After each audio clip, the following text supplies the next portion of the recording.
Hello everyone and welcome to all on my channel JRF vibes. So guys देखिए, कल 1 October को Jammu and Kashmir SET का exam हुआ था। तो एग्जाम काफी खतरनाक आया है। पेपर जो आपका है, मैं इसको इजी लेवल तो इसका बिल्कुल नहीं बोलूंगी, क्योंकि इससे पहले मैंने एमपी सेट का पेपर 1 का एनालिसिस करवाया था, तो वो पेपर मुझे इसके कंपैरिजन काफी इजी लगा था।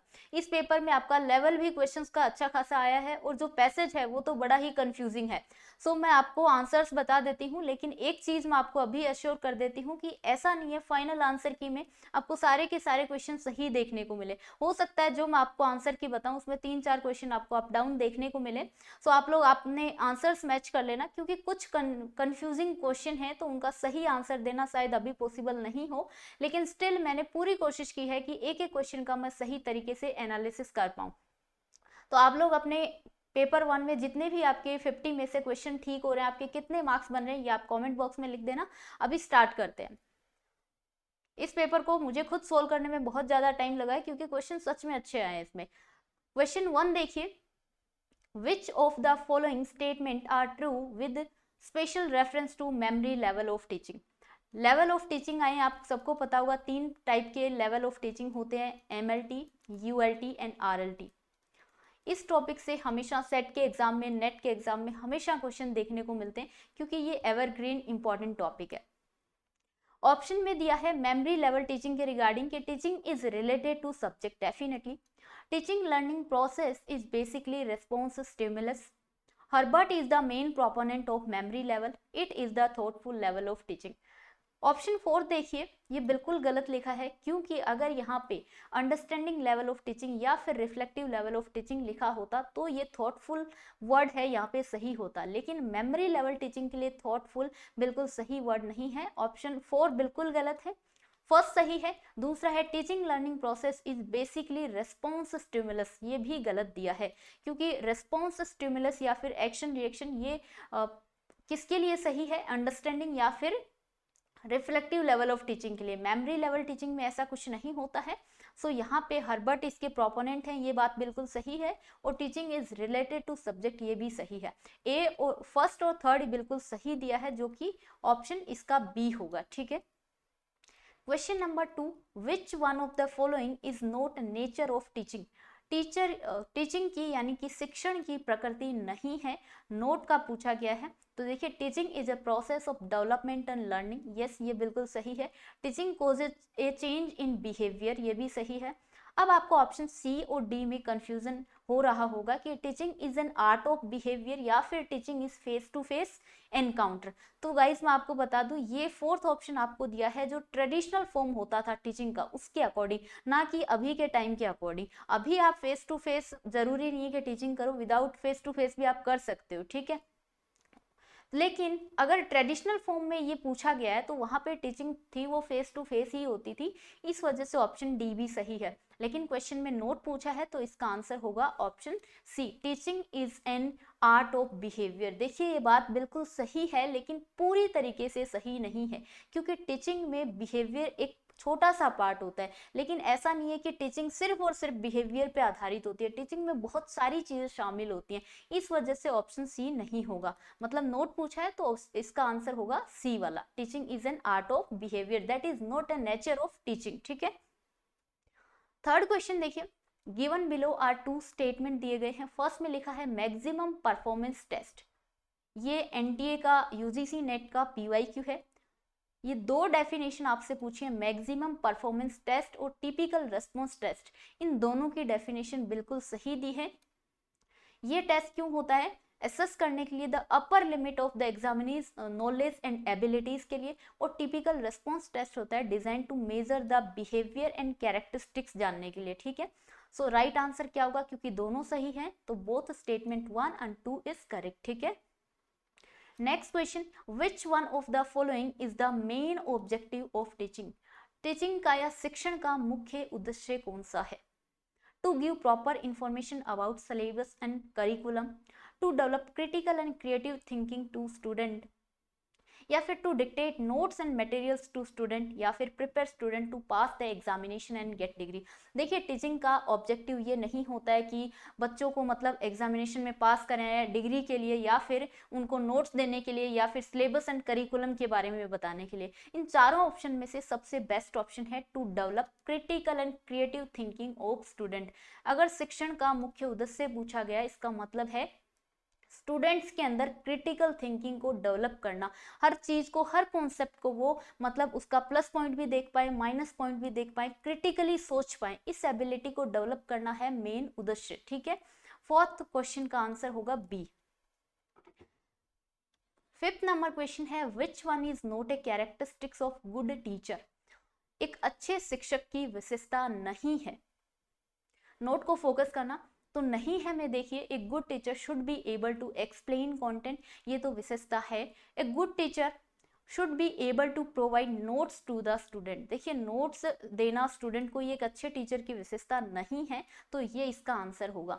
सी में लिखा है गुड टीचर होना चाहिए able to provide learning environment और स्किल ओरिएंटेड टीचिंग भी होनी चाहिए। ठीक है, ये ए और सी डी तीनों सही लिखे हैं, लेकिन नोट पूछा है, दैट इज ये होगा ऑप्शन बी इस क्वेश्चन का आंसर। ठीक है, next question, 6 number question, formulation of hypothesis कहाँ जरूरत नहीं पड़ती। सो हाइपोथेसिस बनाने की जरूरत नहीं पड़ती फिलोसफिकल स्टडीज में, सर्वे में पड़ती है, एक्सपेरिमेंटल और क्लिनिक स्टडीज तीनों में पड़ती है। बट फिलोसफिकल स्टडीज होती है, इसमें आपको हाइपोथेसिस बनाने की जरूरत नहीं है, यही क्वेश्चन में पूछा गया है। 6th क्वेश्चन का आंसर बी। 7th क्वेश्चन है suppose the government wants to assess status of implementation of education policy after every 5 year, तो ये किस मेथड के अंडर आएगा। अगर सरकार हर 5 साल के बाद शिक्षा नीति के कार्यान्वयन की स्थिति जानना चाहती है, तो ये आएगा सर्वे मेथड के अंडर। ठीक है, सर्वे करते हैं ना 5 साल के बाद, 10 साल के बाद, जैसे भी ये इस क्वेश्चन में पूछा है। 8th क्वेश्चन है which one of the following is not characteristics of research design. इस पेपर में हर क्वेश्चन मतलब नोट पे पूछा गया है, पता नहीं क्यों, लेकिन ठीक है। तो यहाँ पे पूछा है कि कौन सा अनुसंधान रचना का लक्षण नहीं है, रिसर्च डिजाइन का लक्षण नहीं है। अब देखिए सब्जेक्टिविटी, वेरिफिएबिलिटी, रेगुलरिटी या प्रेडिक्टेबिलिटी, वेरिफिएबिलिटी, रेगुलरिटी एंड प्रेडिक्टेबिलिटी तीनों ही रिसर्च डिजाइन की कैरेक्टरिस्टिक्स हैं, विशेषता हैं। बट यहाँ पे सब्जेक्टिव ना होकर अगर ऑब्जेक्टिविटी दी होती तो आपका सही होता, लेकिन सब्जेक्टिविटी दिया है, इस वजह से ये इसका आंसर होगा, क्योंकि क्वेश्चन में नोट पूछा है। ठीक है, तो ये रिसर्च डिजाइन की कैरेक्टरिस्टिक्स नहीं है। 9th में है which one is not A criteria of a good research problem. Again note पूछा है, गुड रिसर्च प्रॉब्लम की एक अच्छी शोध समस्या के लिए मानदंड या फिर क्राइटेरिया कौन सा नहीं होता है। देखिए इंटरेस्टिंग होनी चाहिए, इनोवेटिव होनी चाहिए, रिलेवेंस होनी चाहिए, लेकिन टाइम लाइन लेस ये एक कोई क्राइटेरिया नहीं होता है एज सच एक गुड रिसर्च, एक अच्छी रिसर्च प्रॉब्लम के लिए। सो 9th का आंसर क्या होगा, सी। 10th नंबर क्वेश्चन है, आपको करेक्टली मैच करना है पर्सपेक्टिव और डिसिप्लिनरी रूट्स के। यहाँ पे दिया है ethnomethodology, ideologies, heuristic, humanistic psychology, phenomenology philosophy से, और हर्मेनेटिक्स दिया है फिलोसफी लिटरेरी क्रिटिसिज्म। तो इसका राइट आंसर होगा बी वाला, ह्यूरिस्टिक होगा, ह्यूमनिस्टिक साइकोलॉजी। मतलब ये मैच गलत दिया है, क्योंकि ह्यूरिस्टिक मेथड क्या होता है, इसको प्रॉब्लम सॉल्विंग मेथड बोलते हैं या सेल्फ डिस्कवरी मेथड भी बोलते हैं। इसमें एक स्टूडेंट हमेशा अपने प्रॉब्लम की सोल्यूशन ढूंढने की कोशिश खुद करता है, रेदर देन डिपेंड होने के टीचर की। वो खुद से कोशिश करता है कि वो अपनी प्रॉब्लम का सोल्यूशन निकाल पाए, ये होता है ह्यूरिस्टिक मेथड। क्वेश्चन में नोट पूछा है, आंसर होगा बी। देन देखिए 11 to 15 क्वेश्चन आपको दिए पैसेज के लिए। पैसेज बड़ा ही खतरनाक, बड़ा ही कंफ्यूजिंग है, स्टिल मैंने कोशिश की है कि आपको हर एक क्वेश्चन का सही आंसर मैं ढूंढ के दे पाऊं। 11 नंबर क्वेश्चन देखिए, expanding human population has an adverse effect on. बढ़ती जो जनसंख्या है उससे एडवर्स इफेक्ट किस किस पे पड़ रहा है, ये पूछा है। तो इसका राइट आंसर होगा according to me availability of portable fresh water and biodiversity, 2 and 4th। C में दिया है 2 and 4th, ये इसका करेक्ट आंसर होगा। नेक्स्ट क्वेश्चन है the passage mention that some people have actually been harmed by these changes, it indicate towards. First दिया है inequitable distribution of benefit, लाभ का असमान वितरण, आपको पैसेज में मिल जाएगा, ये बिल्कुल लिखा है साफ साफ। सेकंड है decrease in the ability of some ecosystem to provide clean water, regulating flooding and support biodiversity, ये भी लिखा है। दोनों सही हैं, इस वजह से आंसर क्या होगा, C, both A and B are correct. Question number 13, which of the following is correct in the context of the passage. First लिखा है the rapid expansion of population has adversely affected some people. Second लिखा है sufficient efforts have not been made to increase the production of food and fibre. C लिखा है in short term some people may be harmed but in long term everyone will benefit from modification in earth ecosystem. इसका right answer B होगा। बहुत सारे student को इन question में लग रहा होगा कि ए क्यों नहीं हुआ या फिर सी क्यों नहीं हुआ, मुझे पता है होगा क्योंकि कंफ्यूजिंग है ये थोड़ा। अब आप सी ऑप्शन को थोड़ा सा ठीक से देखिए, यहाँ पे लिखा है some people may be harmed, यहाँ पे लिखा है अगर हम शॉर्ट टर्म के लिए बात करते हैं तो कुछ लोग हार्म हो सकते हैं, लेकिन in long term everyone will get benefit, long term के लिए बेनिफिट बताया गया है इस क्वेश्चन में। लेकिन आप पैसेज में देखिए, यही लाइन आपको दी गई है सबसे नीचे, मोर ओवर से स्टार्ट करिए, moreover short term increases in some ecosystem good and services have come at the cost of long term degradation of other. Question में क्या था, लॉन्ग टर्म के लिए विल गेट बेनिफिट एवरीवन, लेकिन यहाँ लिखा है कि लॉन्ग टर्म के लिए डिग्रेडेशन होगा अदर्स के लिए, जस्ट ऑपोजिट बात लिखी है। इस वजह से मुझे लगता है कि इसका आंसर सी तो नहीं होगा, सी गलत हो गया। फर्स्ट ऑप्शन देखिए, the rapid expansion of population has adversely affected some people, some people यहाँ पे लिखा है, किस वजह से, रैपिड एक्सपेंशन ऑफ पॉपुलेशन। अब इसको आप पैसेज में देखिए, यहाँ पे लिखा है the rapidly expanding human population has greatly modified the earth ecosystem to meet the increased requirement of some of the goods and services. Question में क्या लिखा था कि सम पीपल को अफेक्ट करती है, लेकिन आप पैसेज में अगर ध्यान से देखें तो रैपिड एक्सपेंशन जो हो रहा है जनसंख्या क्या, वो पीपल को अफेक्ट ना करके क्या कर रही है, the earth ecosystem meet their increase goods and services को अफेक्ट कर रही है, ये यहाँ पे लिखा है। तो इस वजह से मुझे लगता है यहाँ पे सम पीपल की बात की गई है, तो ये भी गलत होगा और बी आपका सही होना चाहिए। 14 नंबर देखिए, with reference to the passage consider the following statement, it is imperative to modify the earth ecosystem for the wellbeing of mankind, ये सही है। डी सेकेंड लिखा है technology can never replace all the goods and services provided by ecosystem. Second में देखिए एक word दिया है नेवर रिप्लेस, अब ये यहाँ से गलत होगा, क्यों होगा मैं आपको पैसेज में दिखा देती हूँ।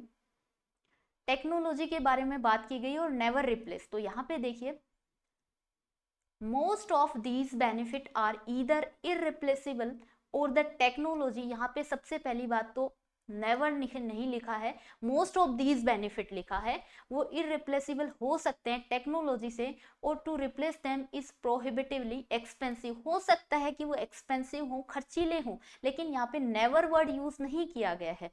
और क्वेश्चन में क्या लिखा है, क्वेश्चन में लिखा है कि technology can never replace all the goods, तो ऑल द गुड्स भी नहीं होगा और नेवर भी नहीं होगा, इस वजह से मुझे ये गलत लगता है। राइट आंसर यहाँ से होना चाहिए ए, ओनली वन, ठीक है। 15 नंबर क्वेश्चन है, according to the passage which of the following can be taken as the main reason of modification of earth ecosystem. Again यहाँ पे एक बहुत बड़ा वर्ड दिया है मेन रीजन, अब इसका आंसर डिपेंड करता है एग्जामिनर के इंटेंशन पे। अगर मैं इस मेन रीजन पे फोकस करूं इस वर्ड पे, तो आप देखिए क्वेश्चन में क्या दिखा है कि मेन रीजन जो मॉडिफिकेशन का है वो क्या होना चाहिए। इस पैसेज में अगर मैं मेन रीजन की बात करूं तो यहां से पढ़िए, the rapidly expanding human population has greatly modified the earth ecosystem to meet their increase requirement.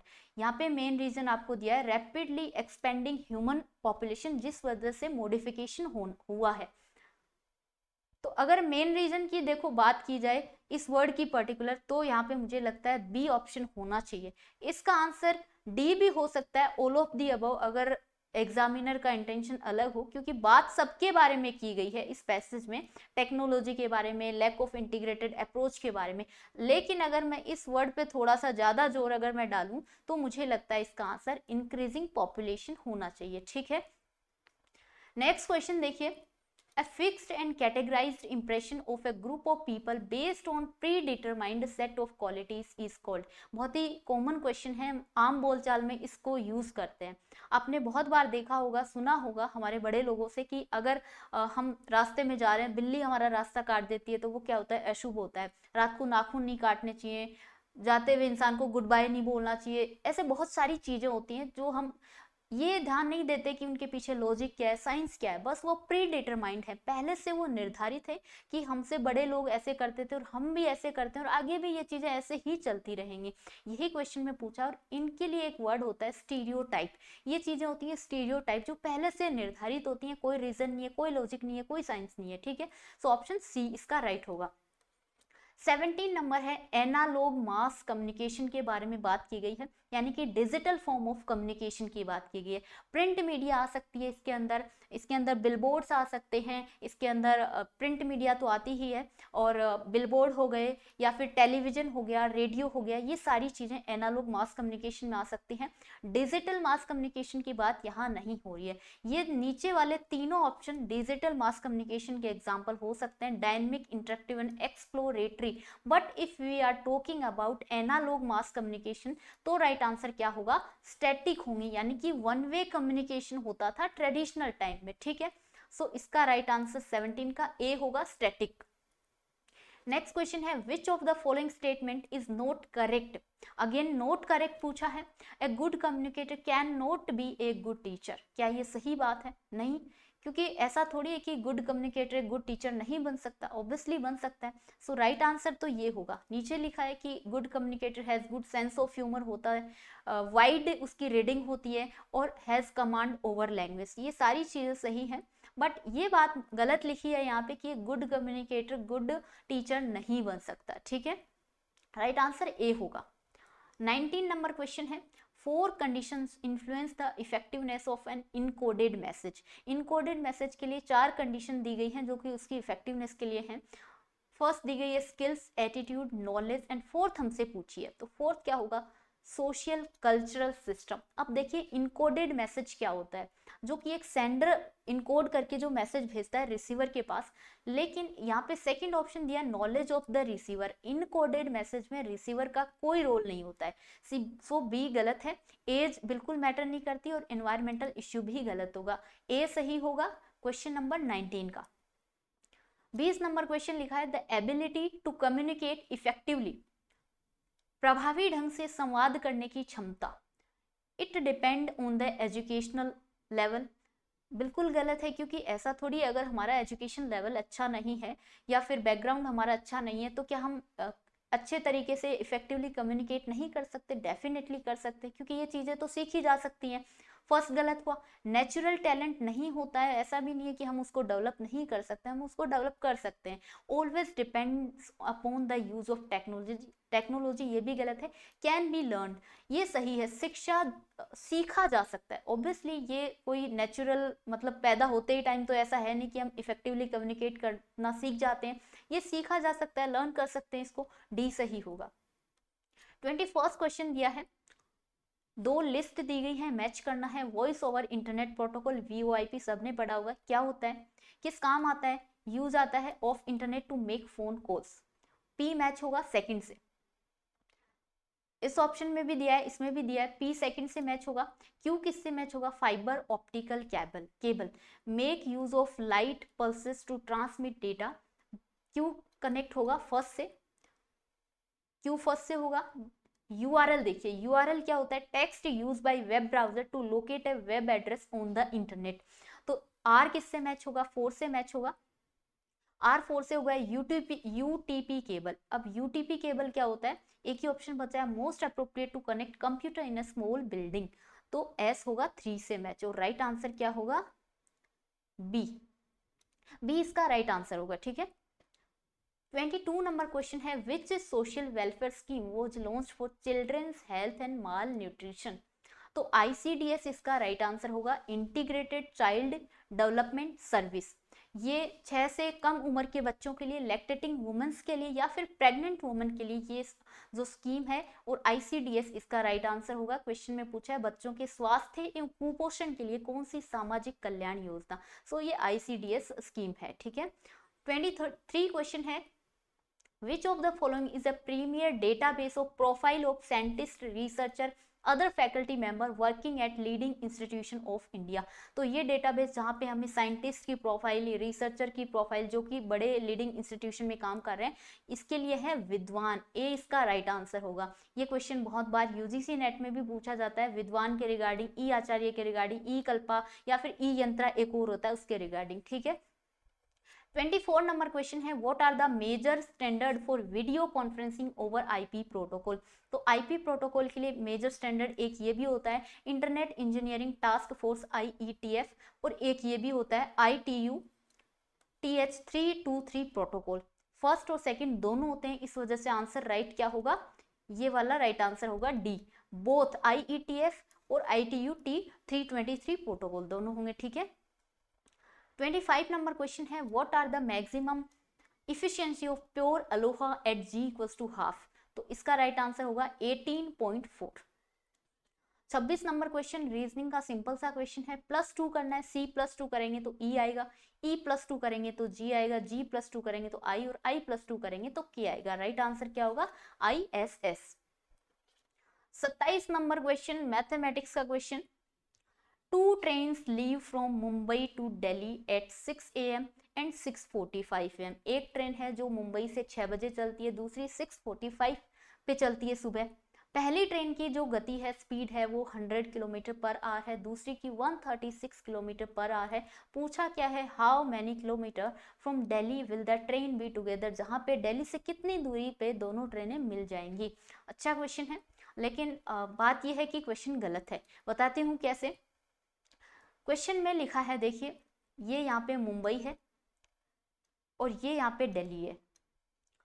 पहली ट्रेन 6 बजे चलती है और दूसरी ट्रेन 6:45 पे चलती है। अब इस 45 मिनट की ड्यूरेशन में जो पहली ट्रेन 6 बजे चली थी, कुछ दूरी तो उसने तय की होगी। अब मैं मान लेती हूँ जो 6 बजे चली थी वो ट्रेन यहाँ पे आ गई, ठीक है। अब वो ट्रेन यहाँ पे आ गई और 45 मिनट में आई है, और इस ट्रेन की स्पीड भी दी गई है, कितनी दी गई है, 100 किलोमीटर। तो एक फॉर्मूला होता है चाल बराबर दूरी बटे समय, ठीक है। अगर मुझे यहाँ पे टाइम दिया गया है 45 मिनट, जिसको मैं आर में कन्वर्ट कर सकती हूँ, कितना आएगा 3/4, और मुझे यहाँ पे स्पीड भी दी गई है जो कि 100 किलोमीटर पर आवर है पहली वाली ट्रेन की। ये डिस्टेंस मैं यहाँ से निकाल सकती हूँ, ठीक है। कैसे निकलेगी, डिस्टेंस निकलेगी, अगर ये D मैं यहाँ से निकालूं तो ये S और T मल्टीप्लाई हो जाएगा। S कितना है 100 और T कितना है 3 × 4, 4 से इसको डिवाइड करूंगी तो ये आ जाएगा 75। मतलब ये वाली दूरी मेरी कितने आ गई, 75 आ गई, ठीक है। अब क्वेश्चन में आगे बोला है, मान लो ये कोई यहाँ पॉइंट है जहाँ पे दोनों ट्रेनें मिलती हैं। क्वेश्चन में आपसे पूछा है कि फ्रॉम दिल्ली, ये देखो यहाँ इस दिल्ली की जगह होना चाहिए मुंबई। यही इस क्वेश्चन में गलती है, क्योंकि आपको दूरी क्वेश्चन में पूछ रहा है ये वाली, लेकिन ये आप कैलकुलेट तब तक नहीं कर सकते जब तक आपको मुंबई और दिल्ली के बीच में दूरी या फिर समय नहीं दे पाए। यहाँ पे जो राइट आंसर निकल के आएगा वो इस दूरी का निकल के आएगा, ये दिल्ली से ना निकल कर मुंबई से, जहाँ दोनों ट्रेनें मिलती हैं, यहाँ से लेके और यहाँ तक, इस पॉइंट दोनों के बीच में दूरी आपकी निकलेगी, ठीक है। वो निकलेगी 283.33। कैसे निकलेगी, 75 हमने इतनी तो निकाल ली, ये वाली दूरी और हमें निकालनी है। ये वाली दूरी हम कैसे निकालेंगे, अब देखिए पहली ट्रेन तो यहाँ पे आ गई चल के 45 मिनट में, ठीक है, और दूसरी ट्रेन यहीं पे है।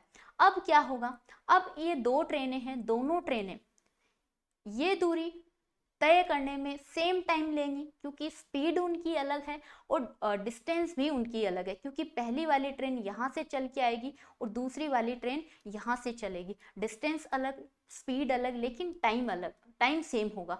तो ये फॉर्मूला जो होता है S equal to D by T, time अगर सेम है तो मैं क्या कर सकती हूँ, D1 by S1 equals to D2 by S2, ये काम मैं कर सकती हूँ, यहाँ से हमें डिस्टेंस मिल जाएगी।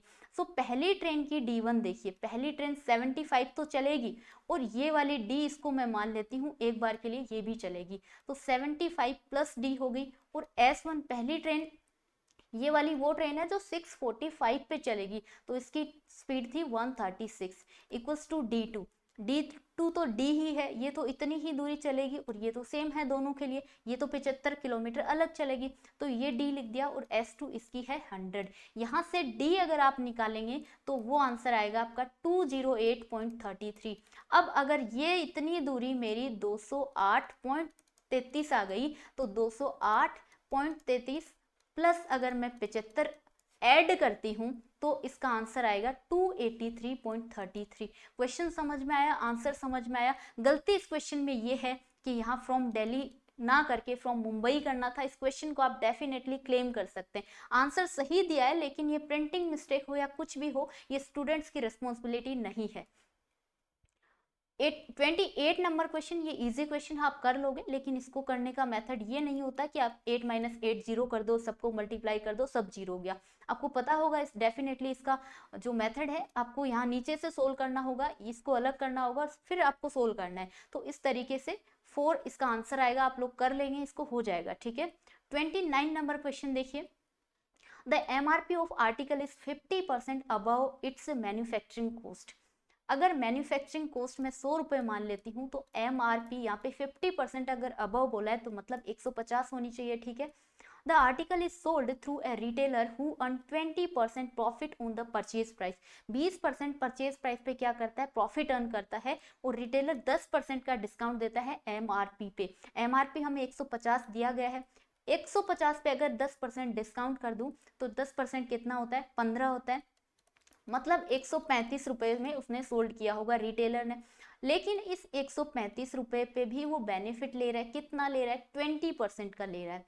अब मुझे वो प्राइस तो नहीं पता कि जो रिटेलर खरीद के लाया था उसको जो कॉस्ट प्राइस पड़ी थी, लेकिन उस प्राइस पे वो 20% का यानी 120% का डिस्काउंट, वो बेनिफिट लेके भी उसको 135 में सोल्ड कर देता है। ठीक है, यहाँ से P की वैल्यू मैं निकाल सकती हूँ, वो कैसे निकलेगी, P इक्वल्स टू 135 मल्टीप्लाई 10 और नीचे आ जाएगा 12। इसको 3 से अगर कट करूं तो ये आएगा 45, और 450 बाई 4 क्या होता है, 411, और यहाँ पे बचेगा 2.5, 112.5। अब ये जो 12.5 ऊपर वाला है ये क्या है, ये यहाँ पे जो उसका प्रॉफिट परसेंटेज है यही है, और यही क्वेश्चन में पूछा है, डी राइट आंसर होगा। ठीक है, 30 number question, a dealer purchased A washing machine for R7660. He allows a discount of 12% on its marked price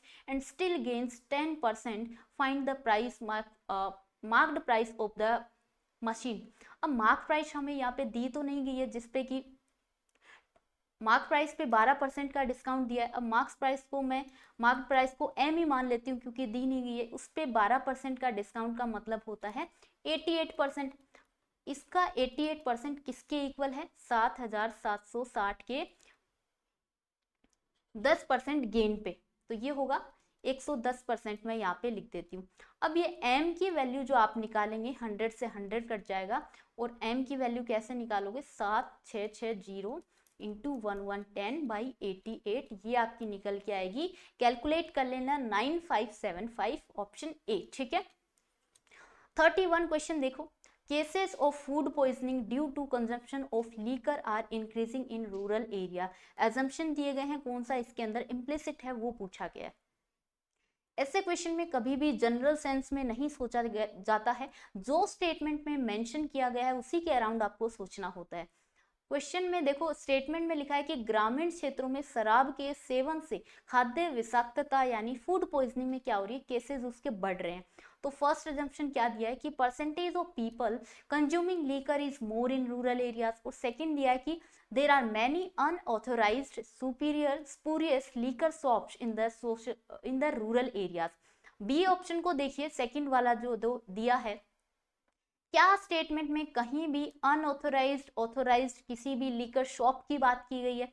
ये तो हमें यहाँ पे बिल्कुल देखने को नहीं मिल रहा। सो इस वजह से सेकंड को मैंने किया गलत। फर्स्ट में फिर भी बहुत सारी चीजें यहाँ मैच हो सकती हैं, जैसे कि percentage of people consuming liquor is more in rural area. अगर शराब का सेवन करने वाले लोगों का प्रतिशत ग्रामीण इलाकों में अधिक है, इसी वजह से तो अगर शराब पीने वाले लोग ज़्यादा हैं, इसी वजह से तो शराब पीने के बाद कंजप्शन करने के बाद जो उनका फूड पॉइजनिंग के केसेस हैं वो ज़्यादा बढ़ रहे हैं। तो ये मैच यहाँ पे हो रहा है। सो इसका right answer according to me A होना चाहिए। नेक्स्ट क्वेश्चन वेन डायग्राम का क्वेश्चन है। एक पार्टी है जिसमें 500 लोगों को इन्वाइट किया गया था, ठीक है।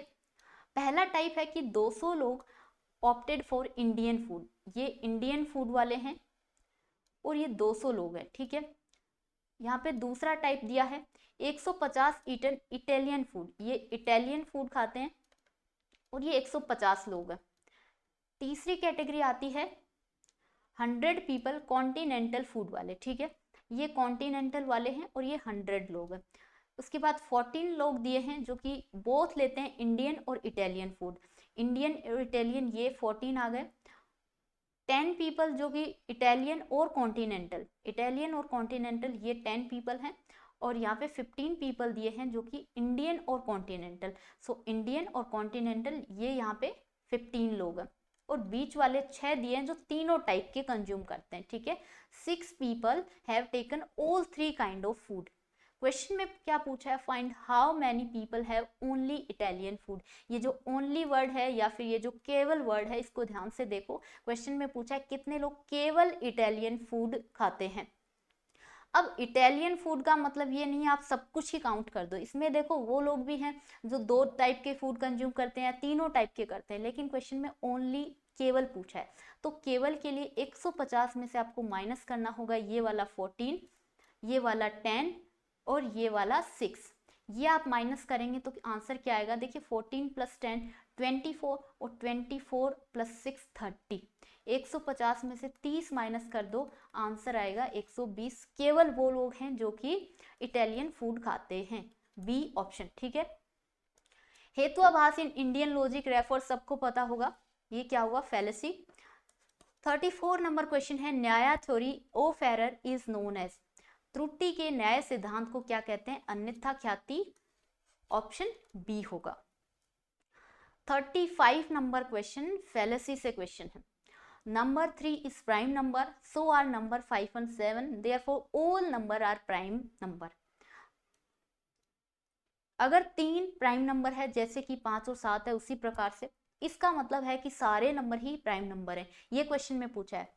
तो आपको नहीं लग रहा ये हेस्टी जनरलाइजेशन आंसर इसका होना चाहिए, वो क्यों, क्योंकि हेस्टी जनरलाइजेशन में हम क्या करते हैं, पर्टिकुलर से जनरलाइजेशन की तरफ जाते हैं, यानी एक कॉन्सेप्ट जो एक पर्टिकुलर कम्युनिटी या चीज के लिए अप्लाई है उसको हम विदाउट नोइंग इट्स फैक्ट हम क्या कर देते हैं, जनरलाइज कर देते हैं।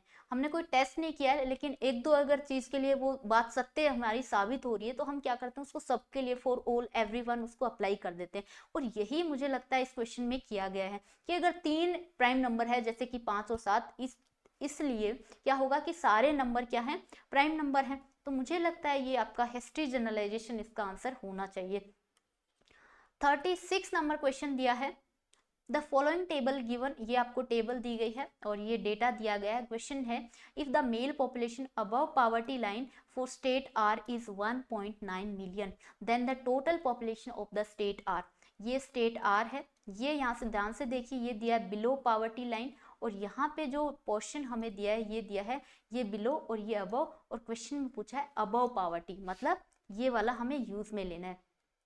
1.9 मिलियन है मेल पॉपुलेशन और अबव पॉवर्टी लाइन, तो आर में अगर हम जाते हैं आर स्टेट में तो मेल का रेशियो क्या है 2/5। अब देखिए हमें ये नहीं पता कि अबव पॉवर्टी लाइन में मतलब टोटल पॉपुलेशन कितनी है, मैं इसको पी मान लेती हूँ। पी का 2/5 अगर मैं निकालूं, वो क्वेश्चन में 1.9 मिलियन दिया है, ठीक है। यही लिखा है इस क्वेश्चन में, above poverty line for state R 1.9 million. अब इस पी की जो वैल्यू आएगी ना यहाँ पे, वो किसकी आएगी, वो आएगी 76% की। वो कैसे, क्योंकि यहाँ पे जो 24% दिया है वो दिया है बिलो पॉवर्टी लाइन। अगर बिलो पॉवर्टी लाइन में 24% लोग हैं तो मतलब बचे हुए 76% है अबव पॉवर्टी लाइन, और हमारा क्वेश्चन में यही सवाल है। तो 76% की वैल्यू, यहाँ से जो P की वैल्यू आएगी वो 76% की वैल्यू आएगी। 76 की आपको यहाँ से निकल जाएगी, कितनी आएगी 1.95, ऊपर चला जाएगा और नीचे 2 आ जाएगा। ये है 76% की वैल्यू। टोटल पॉपुलेशन निकालनी है तो 100 की निकाल लो। अब 76 की अगर 1.9 इंटू 5/2 है तो 100 की निकालने के लिए मैं 100 को यहाँ से मल्टीप्लाई और यहाँ पे 76 से नीचे डिवाइड कर दूंगी, ठीक है। इसको आप सोल्व कर लेना, आंसर निकल के आएगा आपका 6.25 मिलियन। ये इस टाइप से होने वाला है। 37 number question, a design that unfold in the course of a qualitative study as the researcher makes ongoing design. Question में ही आंसर लिखा है एमरजेंट डिजाइन। शोधकर्ता निरंतर नए डिजाइन बनाता है जो कि गुणात्मक अध्ययन के दौरान सामने आते हैं। मतलब गुणात्मक अध्ययन के दौरान सामने आते हैं, उभर के आते हैं, एमर्स होके निकलते हैं, तो ये एमरजेंट डिजाइन हुआ। 38 नंबर क्वेश्चन देखो, अगर there is no need for accurate data, अगर हमें एक्यूरेट डेटा की नीड नहीं है तो उस केस में हम क्या यूज करेंगे, कौन सा मेथड यूज करेंगे। अगर हम एनएसएस और डेटाबेस से डेटा कलेक्ट करेंगे तो वो तो एक्यूरेट निकल के आएगा।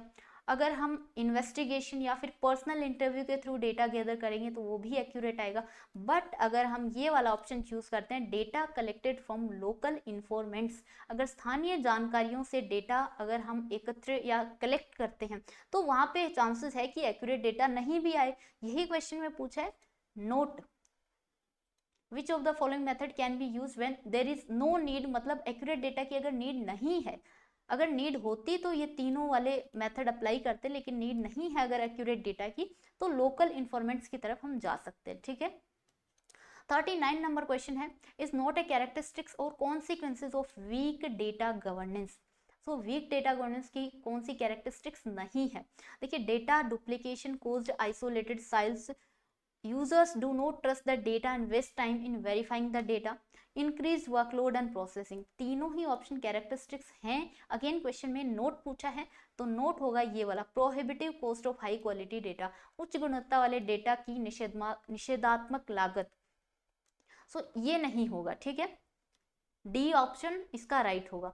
40 नंबर क्वेश्चन है, best practice for effective data governance include all the following except.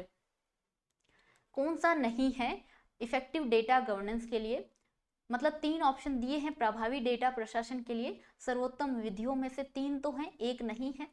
अगर रिलेशनशिप अच्छा होगा बिजनेस एंड आईटी के अंदर तो सीधी सी बात है कि जो प्रभावी डेटा प्रशासन होगा वो एक मतलब अच्छी इसकी कैरेक्टरिस्टिक्स है। और combining the use of top down क्या होता है, ये वाली कम्युनिकेशन, और डाउन टू टॉप ये वाली। सो ये अप्रोच भी कंबाइनिंग अगर होगी तो ये प्रभावी डेटा गवर्नेंस होगा। By providing incentive for compiling with the data governance rules, तो ये भी सही है। लेकिन अगर सी वाला ऑप्शन हम देखते हैं, by addressing organisational problem from the start, ये यहाँ गलत होगा। ये क्वेश्चन में पूछा है, 40 नंबर क्वेश्चन का सी राइट आंसर होगा। 41 ब्रूटलैंड कमीशन, WCED से भी जिसको जाना जाता है, 1987, also known as World Commission on Environment and Development, 1987 इसका राइट आंसर होगा। 42 नंबर क्वेश्चन है MDG गोल्स के बारे में, कौन सा, which of the following is the Millennium Development Goal, कौन सा है। सारे ही मिलेनियम डेवलपमेंट गोल हैं, कौन से हैं। ग्लोबल पार्टनरशिप कौन सा गोल है, 8th नंबर लास्ट वाला। इरेडिकेट एक्सट्रीम पावर्टी कौन सा है, फर्स्ट वाला। डिजीज वाला HIV एड्स मलेरिया वाला कौन सा है, 6th। और सस्टेनेबल एनवायरनमेंट 7, सेकंड लास्ट। 8 दिया है, फर्स्ट दिया है, 6 दिया है, 7 दिया है, चारों MDG गोल है। राइट आंसर बी होगा 1, 2, 3 एंड 4। अगर आपको SDG गोल पढ़ने हैं, 17 SDG गोल ट्रिक से याद करने, मैंने एक बहुत ही अच्छा वीडियो बनाया था, बहुत ही इंटरेस्टिंग कहानी पे आधारित है, मेरी चैनल पे आपको मिल जाएगा, आप लोग देख लेना। सारे SDG गोल आपको टिप्स पे याद हो जाएंगे उस 10-15 मिनट के वीडियोज में, ठीक है। 43 नंबर क्वेश्चन है, given below are two statement दिए गए हैं, रीजन दिया गया है। फर्स्ट देखिए, forest fires are caused by the both natural and man made activities. बिल्कुल सही बात है कि जंगल की आग प्राकृतिक भी हो सकती है, मानव निर्मित मैन मेड भी हो सकती है। रीजन लिखा है, the majority of forest fire are caused due to natural phenomena. अधिकांश आग प्राकृतिक घटना के कारण होती है, ये भी सही बात लिखी है, लेकिन मुझे नहीं लगता ये रीजन इस बात का एक सही एक्सप्लेनेशन है। इसका मतलब राइट आंसर होगा, दोनों सही हैं, अपनी अपनी जगह सही हैं, दोनों के एक्सप्लेनेशन नहीं है। तो both A and R true, but R is not the correct explanation of A. ठीक है। 44 नंबर क्वेश्चन है, एसडीजी के बारे में पूछा है। Concept of SDG goal, human societal welfare through the protection of natural capital, सही बात है। Improve the wellbeing of the people and communities, लोगों और समुदायों की भलाई में सुधार करना एसडीजी गोल का उद्देश्य है। To conduct economic activities to promote and preserve long term economic wellbeing of society. A B C तीनों बातें सही लिखी है, राइट आंसर क्या होगा, ऑल आर द करेक्ट। ठीक है। 44 नंबर क्वेश्चन हो गया। अब 45 देखिए, दो लिस्ट है, मैच करनी है। Disaster mitigation, hazards, disaster response. Mitigation क्या होती है, वो एक्शंस जो कि रिड्यूस, देखिए यहाँ पे दिया है सी वाले में कि एक्शंस टेकन टू रिड्यूस करने के लिए या फिर एरेडिकेट या एलिमिनेट करने के लिए the risk of life and property. P किससे मैच होगा, थर्ड से मैच होगा। एक ही ऑप्शन दिया, आई थिंक फर्स्ट पी 3 से होगा।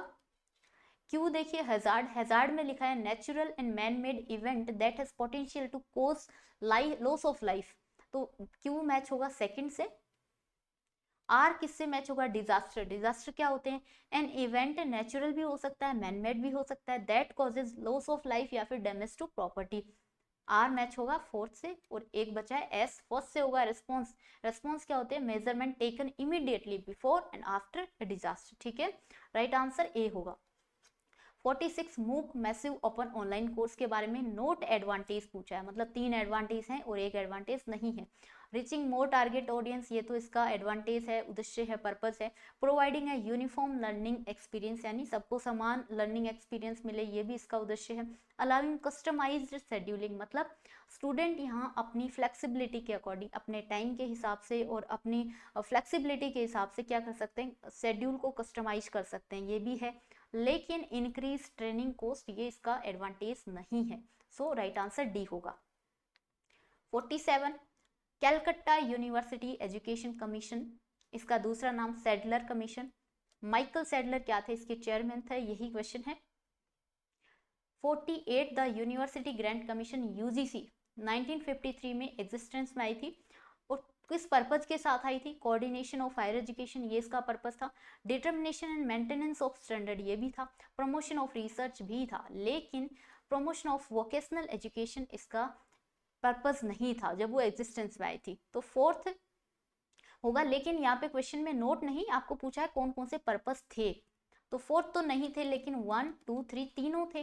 तो आंसर क्या होगा, 1 2 3 ओनली 3, मतलब डी वाला ऑप्शन होगा। ठीक है, केवल 1 2 और 3।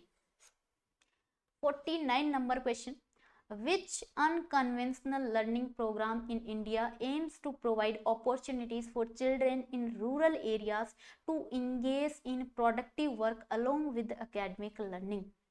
सी और डी में कंफ्यूजन होगा मुझे पता है, लेकिन इसका राइट आंसर सी नहीं होगा, इसका राइट आंसर होगा D, national rural education mission, जो कि ग्रामीण क्षेत्रों में बच्चों को शैक्षणिक शिक्षा के साथ साथ उपयोगी कार्य करने के अवसर प्रदान करता है। इसका दूसरा नाम RMSE भी है, और ये है NREM भी, नेशनल रूरल एजुकेशन मिशन। ठीक है, ये है जो कि प्रोडक्टिव वर्क यानी वोकेशनल ट्रेनिंग और एकेडमिक लर्निंग रूरल एरियाज में बच्चों के लिए ये स्कीम है। ठीक है,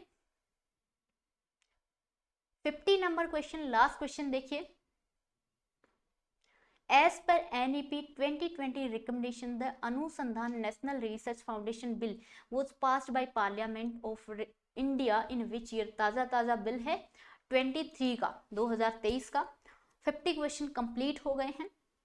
आई होप आपको सारे क्वेश्चन विद एक्सप्लेनेशन समझ में आए होंगे। किसी क्वेश्चन में डाउट हो कमेंट बॉक्स में लिख देना, अपने क्वेश्चन मैच कर लेना। 50 में से कितने क्वेश्चन सही हैं या फिर 100 में से कितने आपके मार्क्स बन रहे हैं विद योर सेकंड सब्जेक्ट, आप कमेंट बॉक्स में ज़रूर लिखना। इसके अलावा मेरा चैनल सब्सक्राइब कर लेना, क्योंकि आपको यहाँ पे UGC net JRF set exam PhD entrance assistant professor के रिगार्डिंग अपडेट और कोई भी कंटेंट होता है वो आपको यहाँ पे प्रोवाइड किया जाएगा। बहुत सारी असिस्टेंट प्रोफेसर की वैकेंसी निकलती हैं, अगर आप सेट क्वालिफाइड है, नेट क्वालिफाइड है, वो भी आप उनके लिए भी अप्लाई कर सकते हैं। So thank you so much everyone, have a good day to everyone.